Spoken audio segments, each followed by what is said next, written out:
ప్రస్తుతం ప్రకృతి వ్యవసాయంలో చాలామంది హ్మ్. సాగు చేస్తూ ఉన్నారు. కానీ ఇదొక కొత్త పద్ధతిలో మీరు ఈ సాగు విధానాన్ని ఫాలో అవును. అవుతూ ఉన్నారు. హ్మ్. ఆల్ మీ లక్ష్యం ఏంటి?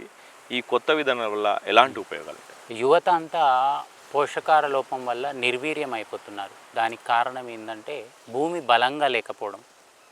ఎప్పుడైతే సంపూర్ణమైన పోషకాలతోటి భూమి ఉంటుందో మంచి ఆహారం వస్తుంది. దాని ద్వారా యువత కూడా వాళ్ళు అనుకున్న గోల్ను రీచ్ అయ్యే అవకాశం ఉంటుంది. దాని ఉద్దేశం అనుగుణంగా నేనేం చేస్తున్నానంటే రిచెస్ట్ సాయిల్ చేయాలన్నది నా గోల్. నాకు అట్లా ఒక 15 సంవత్సరాలు పట్టొచ్చు సుమారుగా. ఎప్పుడైతే రిచెస్ట్ సాయిల్ ఉంటుందో ఆ సాయిల్ బేస్ చేసుకొని పంట నిలబడుతుంది.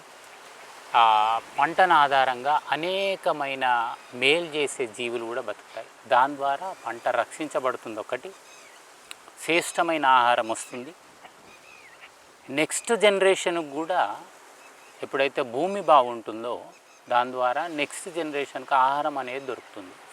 లేదా రసాయనిక వ్యవసాయం చేసుకుంటా ఇట్లా వెళ్ళడం వల్ల రాను రాను ఏంటంటే డెడ్ సాయిల్గా మారిపోతుంది. అంటే కనీసం మీకు గడ్డి కూడా మొలవని ప్లేస్కి వెళ్ళిపోతుంది భూమి.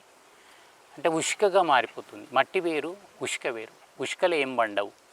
ఆ స్టేజ్కి వెళ్ళిన తర్వాత మనం ఏం చేయలేము. అంటే మన చేయి దాటిపోతుంది. అలాంటి సిచ్యువేషన్ రావద్దనేది నా ముఖ్య ఉద్దేశం. అందుకే దయచేసి అందరూ కూడా భూమిని ఎంత మెరుగుపరుచుదాం, భూమికి ఆహారం ఏ విధంగా ఇద్దాం.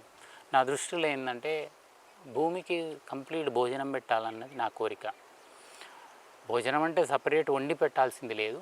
యథావిధిగా మంచి ఔషధ మూలికలు ఉన్న కలుపు భూమిలో పెంచి అక్కడే చాప్ చేసేయడం వల్ల దానికి కావాల్సిన పోషకాలన్నీ భూమికి అంది మన పంటలన్నీ బాగుంటాయని నా ఉద్దేశం.